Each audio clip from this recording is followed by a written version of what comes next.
Hey, what's up YouTube? Pallab here from nothingwire.com, and Sony has just released a brand new pocketable large sensor camera called the RX100 Mark V. Now this is a successor of the RX100 Mark IV released last year. Now the RX100 series has been the most popular pocketable large sensor cameras, and the Mark V carries most of the genes of the RX100 series and adds in some of the very useful areas. The RX100 Mark V, in my opinion, has the most important feature in implementing the PDAF points. Till now, the RX100 and the RX10 series, basically the fixed zoom series, only has contrast detection autofocus system. But now the Mark V has 315 PDAF autofocus points on the sensor, just like it's a mirrorless interchangeable cameras like the A6300 or the AR series, for example. Now, not as much as the A6300 or the A6500 that was also released along with this one. They have 425 PDAF points. This one has only 315 PDAF points, but there's a sensor difference also. This 315 AF points will cover about 65% of the one in sensor. Now, considering the sensor size, I probably would have liked more coverage because it's relatively very small sensor as compared to the APS-C sensor of the A6300, for example. But still, I think this is a very good start. In future, you'll definitely see probably more PDAF points and also larger coverage. So that's number one. And number two, I think thanks to that and the brand new processing engine, you get a much faster autofocus speed. And Sony claims as little as 0.05 second autofocus speed. Also, along with that, the processing power, and thanks to a brand new LSI chip, you also get in general more processing power. And because of that, coupled with the much faster autofocus speed, now you can get up to 24 FPS burst mode while continuously autofocusing. You don't have to lock your autofocus.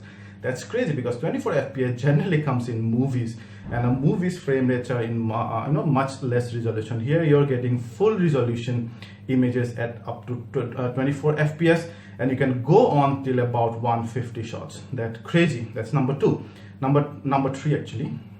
Number four is that you also get the 4K.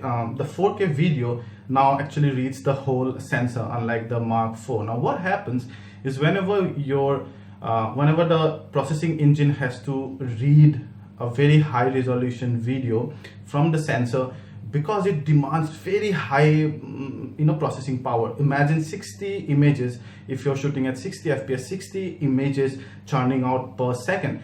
So what it does, the processing engine, it actually skips the alternate lines and still gives you enough good quality video. But that way it actually does not have to read the whole sensor. But here there's no comparison with an image processing engine which can actually read the whole sensor. So here the Bions X processor can read the whole one in sensor and gives out extremely crisp quality 4K video. Another thing it gains is that the super slow motion videos now can have twice the duration. Before, I think it was about 4 seconds. Now I think you get about 7 seconds of video. Still not enough, but I think 7 seconds in super slow would be just about enough for those quick Instagram videos maybe. But these are the main advantages of the Mark V over the Mark IV. Obviously there's an increase in price. Now it will retail for $1,000, but not much difference with the Mark IV. I still do not get an external mic jack, and that's why I'll still skip the RX100, because the RX100 being such a great camera for videos, you definitely want to have a pro audio output with that, because the in-camera mics have never been that good. So yeah, I'm just waiting for that day where Sony possibly will incorporate an external mic jack, but then I believe the RX100 series might just cannibalize the RX10 series and to some extent even the Alpha series. So probably Sony will never put an external mic jack in, and I'll never buy that. I'll probably wait for Panasonic or probably Canon or someone to incorporate an external mic jack in a pocketable camera. You do not get, there is no modern pocketable large sensor camera that you get an external mic jack with. Probably that's not meant to be, but that's how I want it for vlogging purpose. But anyway, that's a story for a different day. But the Mark 5 definitely looks promising, but at the end of the day, it's only an incremental update over the Mark 4. But considering not much of that price difference, I would probably still go with the Mark 5, mainly due to that PDAF points. Now that's very, very important for me. I've always wanted that. I've liked the Alpha series mainly for that, and now the RX100 series gets it.